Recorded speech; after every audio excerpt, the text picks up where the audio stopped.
Assalamualaikum warahmatullahi wabarakatuh. Pemirsa Gapai Kemuliaan yang dirahmati Allah, apa kabar Anda hari ini? Semoga Anda senantiasa sehat dan selalu berada dalam lindungan Allah Azza wa Jalla. Amin ya Rabbal Alamin. Alhamdulillah, senang sekali hari ini saya Milada Rama kembali hadir menjumpai Anda dalam program kesayangan kita, Gapai Kemuliaan. Selama 30 menit ke depan, insya Allah kita akan membahas dan menjawab berbagai masalah sehari-hari terkait tazkiyatun nafs atau menjaga dan mengelola hati sekaligus jiwa. Masya Allah. Dan seperti biasa, saya tidak sendirian. Sudah hadir bersama saya di studio ada Ustadz kesayangan kita semua, Ustadz Hilman Fauzi. Assalamualaikum Hilman. Waalaikumsalam warahmatullahi wabarakatuh. Sehat, A? Alhamdulillah. Alhamdulillah. Sehat. Terima kasih sudah setia mewarnai hari-hari kami ya dengan insya Allah tausiah yang pastinya bermanfaat ya bagi kami ya. Amin. Mudah-mudahan senantiasa sehat ya Hilman ya. Amin. Amin. Nah, bagi Anda pemirsa yang juga memiliki pertanyaan, Anda bisa mengirimkan pertanyaan Anda baik berupa pesan teks maupun dalam bentuk video melalui nomor WhatsApp yang tertera di layar kaca. Anda juga berkesempatan untuk bertanya langsung pada Ustadz Hilman melalui sambungan Zoom yang nanti secara teknis akan ditentukan oleh tim Gapai Kemuliaan. Hilman, Ya. Nah ini pertanyaannya menarik nih. Untuk pertanyaan pertama Hilman, soal bagaimana kemudian kita berusaha untuk tidak menyakiti perasaan orang lain. Nah Ya. ini kan juga bisa dibilang tricky ya, susah-susah gampang. Kadang gini, kita itu bermaksud memang tidak menyakiti orang lain ya. Ya. Kita sudah menata mungkin lisan kita supaya gimana caranya supaya orang lain nggak tersinggung lah. Tapi ternyata kenyataannya nggak gitu, orang lain juga tetap aja tersinggung. Nah sebenarnya bagaimana ya cara kita itu menata mungkin lisan kita supaya orang lain tidak mudah tersinggung. Dan di sisi lain kita juga nggak gampang tersinggung sebenarnya dengan ucapan orang lain. Oke. Tafadhal. Baik. Bismillahirrahmanirrahim. Alhamdulillahirabbil alamin. Allahumma sholli ala sayyidina Muhammadin wa ala alihi wa sahbihi ajmain amma ba'du. Pemirsa CNN Indonesia, mudah-mudahan semua yang menyaksikan dalam keadaan sehat walafiat. Amin. Dan kita doakan juga jika ada yang sedang sakit, semoga Allah berikan kesembuhan. Amin. Amin ya rabbal alamin. Bagaimana caranya agar kita tidak mudah menyakiti hati orang lain? Ini pertanyaan sekaligus juga nasihat untuk kita. Iya, untuk kita Ya. sendiri. Kenapa? Karena perkara yang melibatkan orang lain dalam hidup kita itu harus kita jaga.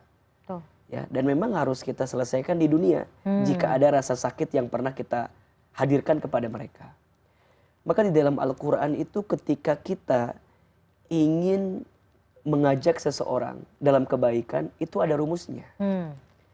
Sebagaimana kita bisa perhatikan dalam firman-Nya Allah menyampaikan, A'udzubillahi minasyaitonirrajim, ud'u ila sabili rabbika bil hikmah wal mau'izatil hasanah wajadilhum billati hiya ahsan. Ada 3 yang harus kita lakukan. Yang pertama, ajaklah, nasihatilah, serulah seseorang itu ke jalan Allah, ya, dengan cara apa?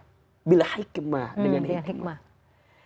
Apa itu hikmah? Dengan kebijaksanaan, dengan sesuatu yang ketika engkau sampaikan tidak menyakiti hati orang lain. Maka kalau itu berangkat dari lisanmu, maka pastikan, 1, engkau memilih kata-kata yang tidak menyinggung. 2, memilih tempat yang pas. 3, memilih keadaan yang mendukung. Mohon maaf, termasuk begini, jangan menasehati seseorang di depan banyak orang.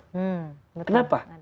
Kata Imam Syafi'i rahimahullah, ketika engkau menasehati seseorang di depan banyak orang, engkau bukan sedang menasehatinya, tapi engkau sedang menjatuhkan harga dirinya. Apalagi mohon maaf, saat kita menasehati orang yang lebih tua dibanding kita. Kan kadang kita suka tidak tahu diri ya, karena merasa punya ilmu, ujungnya kita melanggar norma-norma keadaban di antara kita. Anak nasihatin orang tua, itu harus hati-hati tuh. Iya, betul. Istri nasihatin suami, itu harus hati-hati tuh. Ya, murid nasihatin guru, itu harus hati-hati tuh. Itu dibutuhkan hikmah. Sama sepantaran aja dibutuhkan hikmah, apalagi sama yang lebih atas kita. Maka dalam mengajak kebaikan itu harus ada hikmah. Dan ternyata Mbak Mila, dakwah yang paling utama itu bukan bil qaul, tapi bil hal, dengan contoh. Okay. Dengan sesuatu yang bisa dilihat, diteladani. Itu. Maka sekarang kalau sekiranya gitu ya, apalagi sama orang yang kita rasa di atas kita gitu, ya kalau sekiranya kita bisa menasihati tapi belum bisa mengamalkan, barangkali ada cara lain yang bisa kita hadirkan. Maka nanti yang kedua, wal mau'izatil hasanah, dengan pelajaran yang baik. Kalau lisan kita tumpul untuk menasihati orang lain, maka pinjam lisan orang lain untuk menasihati orang tersebut. Jadi tidak semua harus kita nasihatkan dengan diri kita. Iya. Ya kan? Meminjam tadi ya. Meminjam. Siapa tahu malah orang yang kita mintain tolong ini malah orang yang cukup dihormati. Iya, dan jadi cukup lebih masuk, didengar, betul. lebih tajam. Lebih tajam. Ya, misal mohon maaf ya, seorang istri menasihati suami, kan rasanya agak berat. Iya. Iya kan? Iya. Pride-nya suami kan juga Beda. Maka gimana caranya? Pinjam lisan orang lain yang sekiranya bisa didengar oleh suami kita. Nah, sampai pada titik akhirnya, wajadilhum billati hiya ahsan. Jika dia berdebat dengan kita, maka debatlah atau perlakuanlah dengan cara yang terbaik. Poinnya begini. Kita memang tidak bisa mencerna dan mencermati perasaan orang.